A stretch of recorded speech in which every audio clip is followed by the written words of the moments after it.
안녕하세요. 삼중음성 유방암을 재발 전 역시 6년차 살아보니 좋은 날입니다. 제가 한동안 영상이 좀 뜸했었죠. 감기를 앓아가지고. 컨디션이나 뭐 이런 거는 다 괜찮은데 목소리가 코맹맹이 소리가 있어가지고 녹화를 못했어요.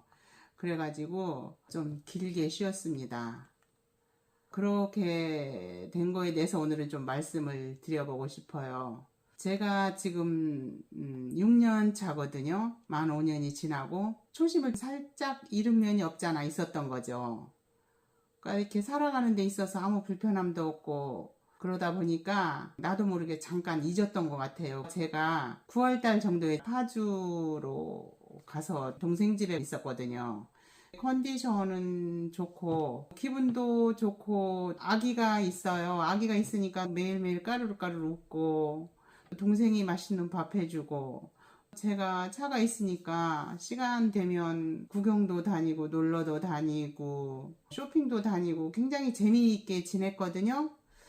근데 기분하고 몸은 또 달랐었던 것 같아요. 환경이 바뀌니까. 근데 그런 걸 모르는 상태에서 날이 갑자기 추워지니까 이제 집으로 와가지고 그동안 밭에서 키웠던 애기들을 솎았어요. 솎아가지고 먼저 김장 전에 먹을 지뢰 김장이라고 그러죠. 그거를 해서 영상을 한번 올렸습니다. 배추김치하고 석박지, 알타리, 파김치를 담았는데 그거 담을 때 날씨가 춥다 보니까 살짝 이렇게 손이 얼더라고요. 그러니까 속장갑 끼고 장갑 끼고 밭에 가서 작업을 했는데도 날이 추우니까 냉기가 속으로 들어왔었던 것 같아요. 근데 그걸 간과한 거죠. 괜찮겠지 하고 들어와서 손이 좀 가렵길래 이렇게 조금만 녹이고 밥해서 먹고 그냥 잤거든요. 그리고 그 다음날 김장을 했어요. 김장을 하고 나니까 코가 좀 맹맹해지더라고요. 근데 그때 따뜻한 미지근한 물에 이렇게 손을 살짝 해서 냉기를 빼줬어야 된다 그럽니다. 근데 그걸 저는 몰랐어요. 모르고 그냥 그렇게 두면 되는 줄 알았어요. 제 몸 컨디션이 옛날 같으면 그 정도면 괜찮았었거든요. 근데 그게 아니라는 것을 이번 기회에 확실히 제가 알은 거죠. 그래가지고 코가 맹맹해서 며칠 지나니까 괜찮아지더라고요. 그래서 갑자기 눈이 왔잖아요. 눈이 오는데 눈이 너무 펑펑 내리는데 괜찮겠지 했어요. 근데 눈이 그렇게 오니까 밭에 남아있는 그게 마저 수확을 하지 않으면 얼어버리겠다라는 생각이 들더라고요. 근데 사람이 항상 욕심이 화를 부른다는 걸 정말 이번 기회에 잘 알았습니다. 그게 뭐라고 감기 기운이 있었으면 그걸 그냥 포기했으면 되는데 그런 거 아까운 거 있잖아요. 유기농으로 진짜 비료, 농약 하나도 주지 않고 고이고이 길러온 건데 그걸 포기하니까 너무 아까워서 부랴부랴 옷을 입고 나가가지고 그걸 수확을 했습니다. 그러니까 몇 시간을 한 거죠. 그걸 그 다음날 그거를 처리를 해야 되잖아요. 이러는 과정에서 이틀 3일 걸렸잖아요. 그러니까 이게 과로 무리가 좀 됐었던 것 같아요. 올 2월 달에 코로나 걸린 이후라서 그런지 목구멍이 살짝 간질간질한 기가 있더라고요. 근데 그게 조금 괜찮아지는가 싶었어요. 그래서 이제 그러려니 하고 워낙에 또 관리를 평상시 잘 했던 사람인지라 크게 뭐 몸살이 있다거나 열이 난다거나 이런 건 없었거든요. 그런 상황에서 한 며칠 지났는데 동생이 날씨가 강추위가 온다 그러니까 본인도 김장을 해야 되겠다고 언니 배추 살 때 있냐 그래서 황금 배추 사는 데가 있어가지고 알아봐서 한 30포기 정도만 부탁을 해서 이제 그걸 사가지고 싣고 갔어요. 그랬는데 싣고 가서 보니까 동생이 팔이 좀 아프더라고요. 일단 저는 뭐 팔이 어디가 아프다거나 뭐 이런 건 없다 보니까 동생이 팔이 아프니까 30포기를 다 잘라서 그걸 다 절여서 씻었습니다. 그리고 김장 속은 동생이 미리 다 준비를 해놨기 때문에 김장 김치도 그 다음날 2시 정도에서 금방 끝났어요. 속이 다 돼 있으니까 그냥 바르기만 하면 되니까 1시간 정도니까 끝나버리더라고요. 30포기니까. 그랬는데 이 코감기가 목소리가 원상 회복이 안 돼요. 계속 코맹맹이 소리를 하다가 또 어떻게 하면 목이 또 간질간질해졌다가 이게 계속 반복이 되는 겁니다. 그런 상황이 한 20일 정도 갔었던 것 같아요. 그때 아차 싶더라고요. 그러니까 이번 감기가 좀 오래 가나 보다 이렇게만 생각을 했었거든요. 근데 정신이 번쩍 나더라고요. 그래서 그날 밤에 바로 집으로 왔습니다. 저는 항생제 같은 거 감기약을 먹지 않으니까 이제 그나름 준비를 했어요. 집에 있는 그 맹문동하고 도라지, 대추 이걸 넣어서 끓여가지고 생강 그 청담하는 거 있는 거를 타서 마시면서 발을 따뜻하게 계속 해줬습니다. 발은 고주파와 원적 개선이 들어가는 게 있어요. 이렇게 얹어놓으면 굉장히 발이 따뜻해지거든요. 그렇게 하면서 이제 손도 따뜻하게 해주고 목도 감싸고 있으면서 일단 쉬었습니다. 감기는 쉬면 낫는다 그러잖아요. 뭐 병원 가면 일주일, 안 가면 7일 그러는데 너무 오래 가니까 계속 그렇게 했습니다. 또 저는 원래 프로폴리스를 제가 상당히 오래 먹었거든요. 근데 제가 한 1년 정도 된 것 같아요. 그래서 다시 프로폴리스를 이제 좀 고용량으로 먹기를 시작을 했어요. 어떤 사람은 그 코를 청소를 해주어야 된다는 사람도 있고, 청소를 하면 안 된다는 사람도 있고, 여러 가지 설이 있으니까 식염수로 해서 이 코 청소를 하는데 저는 깜짝 놀랐습니다. 처음에는 어떤 날은 아무것도 없이 하얀 분비물이 나오다가 어떤 날은 노란 분비물이 나오다가 그런 날이 계속 이렇게 반복이 되더라고요. 그런데 하루는 저녁인데 코 청소를 하는데 그 왜 생선 썩은 비린 물 같은 게 있잖아요. 그런 게 코를 그 코 청소를 하고 한쪽 코를 막고 흥 하는데 그게 쏟아지는 거예요. 되게 기분이 참 묘하더라고요. 그렇게 하니까 코가 굉장히 시원한 느낌이 있어요. 다시 그 다음날 했어요. 근데 왼쪽 코에서 그런 상황이 있었는데 그 다음날은 왼쪽은 뻥 뚫려서 괜찮은데 오른쪽이 약간 그런 게 있어서 또 왼쪽을 맞고 오른쪽을 하니까 오른쪽에서 또 그런 현상이 나오는 거예요. 그래서 바이러스하고 많이 싸웠구나 이런 생각을 하고 불안해하지 않고 일단 코 청소를 했습니다. 코 청소를 물을 끓여서 식혀가지고 또 소금물을 타서 그런 식으로 계속 했어요. 그렇게 난 이후로는 그게 없어요. 그러더니 한 3, 4일 지나니까 이제 목소리가 원상복귀가 되더라고요. 그래서 지금은 이렇게 괜찮습니다. 제가 이번에 영상을 제일 먼저 시작을 했냐면요. 사람이 초심을 잃게 되더라고요. 아는 그 암환 언니 한 분도 있는데 이걸 한번 좀 경각심을 한번 일깨워 달라고도 말씀을 하시더라고요. 그 언니도 1년 차예요. 삼중음성 유방암. 1년 차니까 괜찮으니까 천안에 채소를 심어 놓은 게 있어요. 그러니까 김장을 하러 갔답니다. 가서 4일을 김장을 하고 왔는데 2주를 꼼짝을 못하고 누워 있었다고 그래요. 그러니까 옛날에는 그렇게 해도 아무렇지도 않았었는데 그렇게 다르더랍니다. 그러면서 너무너무 힘들었다고 그게 뭐라고 이럴 줄 알았으면 안 할 건데 굉장히 많은 후회를 했다 그래요. 그러니까 본인이 이게 그냥 생활하기도 멀쩡하고 그러니까 아무 생각 없이 가서 했다고 그래요. 근데 일단은 집이라는 거처가 바뀌면 루틴이 깨져요. 루틴이 깨져가지고 먹는 것도 잘 못 챙겨 먹지, 추운 것도 춥지, 또 과로하지, 이런 모든 상황이 겹치니까 그런 게 온 것 같다고 본인도 절실히 느꼈다 그러면서 5년차 되기 전까지는 진짜 여름 휴가 한번 가지 않았습니다. 올 여름 휴가까지도 제가 가지 않았었거든요. 그랬는데 이제 6년차가 접어드니까 살짝 간과를 한 거죠. 괜찮겠지.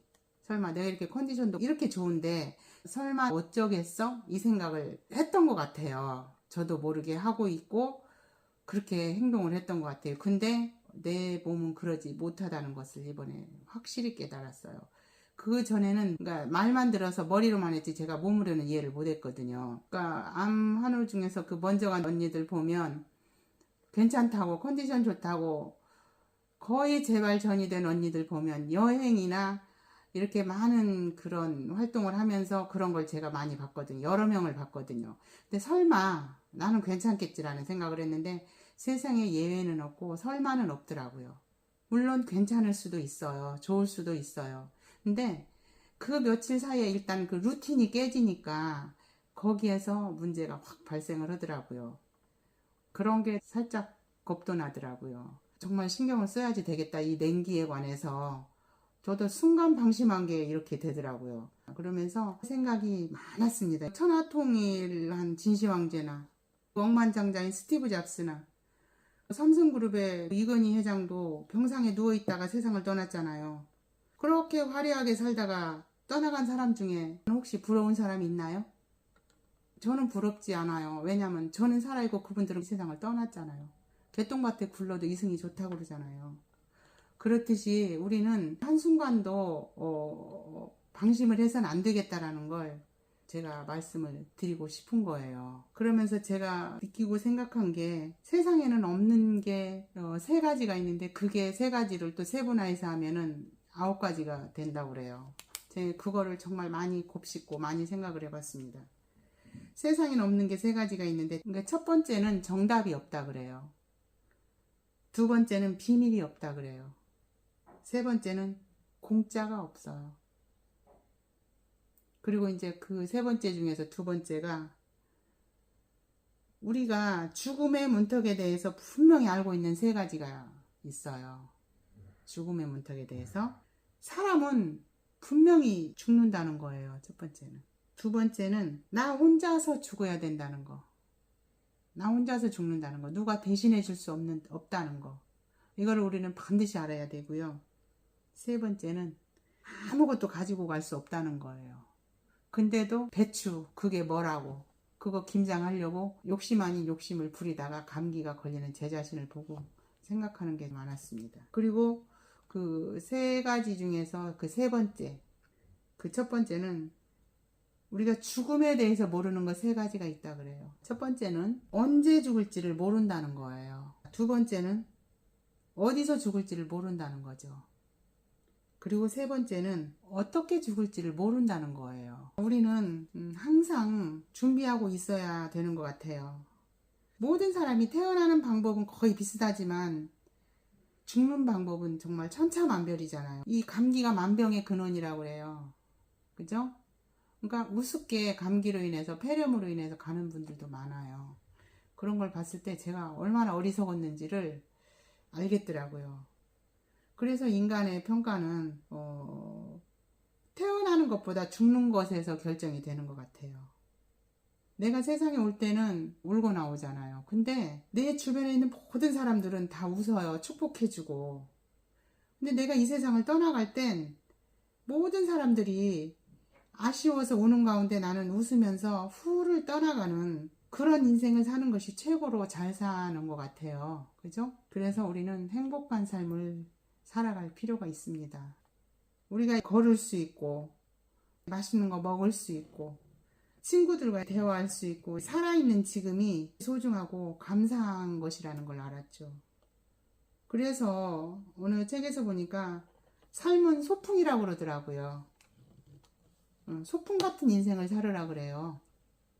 가는 길에 쉬었다가 오는 길에도 쉬고 또 중간에 틈나는 데를 쉬어야 하는 그런 소풍 같은 인생이요.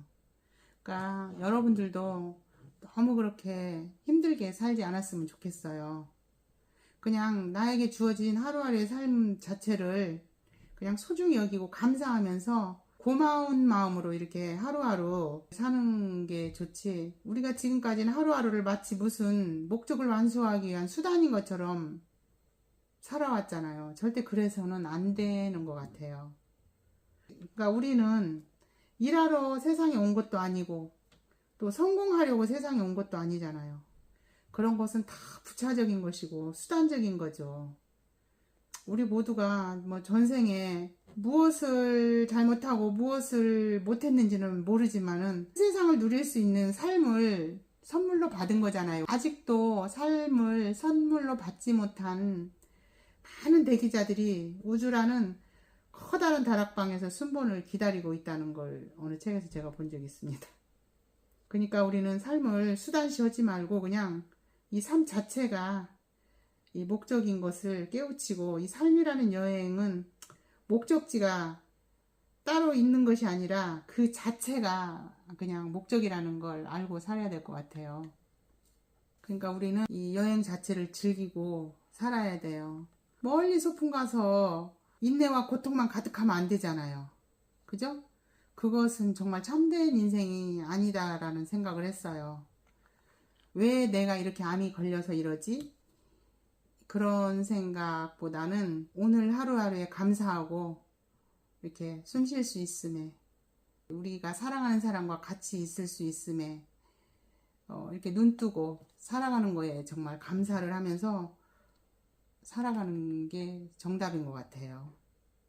곱게 늙어가는 사람을 만나면 세상이 고와 보인다고 그래요. 추하고 악하게 살면서 늙어가는 사람을 만나면 세상 또한 그렇게 보일 수밖에 없어요. 그런 것처럼 그냥 우리는 이 소풍 같은 인생 이렇게 너무 그렇게 불안에 떨고 힘들게 그렇게 사시지 말고 느긋하게 여유를 가지고, 암세포가 절대 우리를 죽일 수는 없다고 그랬습니다. 우리가 불안과 공포에 질려서 못 먹어서 죽는다는 얘기를 들었습니다. 그리고 제가 암에 걸려서 굉장히 힘들어할 때 어느 지인분이 그러시더라고요. 우리 몸은 반경 30km를 넘어가면 기운이 컨트롤 할 수가 없다 그래요. 근데 우리가 뭐 하다 일이 안 되면 내 참 기가 막혀서 그러잖아요. 그런 것처럼 이 30km가 넘어지면 힘들대요. 근데 암 환자는 그 반경을 10km로 잡으라고 저한테. 그래서 저는 휴가도 가지 않고 그냥 집에만 있고 그랬거든요. 근데 그걸 망각하고 경험을 한 거죠. 저도 나름 몸을 관찰하고 읽고 그러는 편이었었거든요. 근데도 집이라는 공간을 떠나서 여럿이 어울려 있다 보니까 그런 게 자꾸 망각이 되더라고요. 정상인하고 같이 있으니까 똑같이 어울려서 묻혀가지더라 이 말입니다. 우리는 좀 경각심도 갖고 그럴 필요가 있는 걸 새삼 이번에 느낀 거고요. 그걸 오늘은 여러분들한테 꼭 말씀을 드리고 싶었습니다. 여러분들도 이러한 상황이 주어지면 한 번쯤 잘 생각을 해보시고, 주변 분들 보시면 굉장히 요즘 해외여행이 가기가 쉬워졌잖아요. 코로나도 끝나고. 그런 걸 제가 많이 보거든요. 근데 해외여행 갔다 와서 몸살 나서 막 그러는 분들도 연락 오시는 분들도 많이 보고 그러는데, 제가 경험을 직접으로 해보지 않았기 때문에 저는 그렇다라는 것만, 내가 본 것만 얘기를 했는데, 제가 직접 경험한 바에 의하면 내 루틴이 깨지는 것은 치유나 치병을 하고 계신 아마누님들한테는 아니다라는 거, 이것만큼은 꼭 말씀드리고 싶습니다. 여러분들도 추운 날씨에 감기 조심하시고 먹을 거 잘 챙겨 드시고요. 아마누님들 기름 먹으면 안 된다고 현미 채식에 기름 같은 거 안 드시고 그런 분들 제가 많이 보거든요. 근데 우리는 어느 정도 지방도 꼭 필요합니다. 저탄고지까지는 아니어도 좋은 지방, 좋은 기름, 이런 거 좋은 단백질 우리 몸에 필요한 만치 먹어줘야 된다는 거 잊지 마시고 우리 건강한 모습으로 다음에 또 만나요. 여러분 사랑합니다.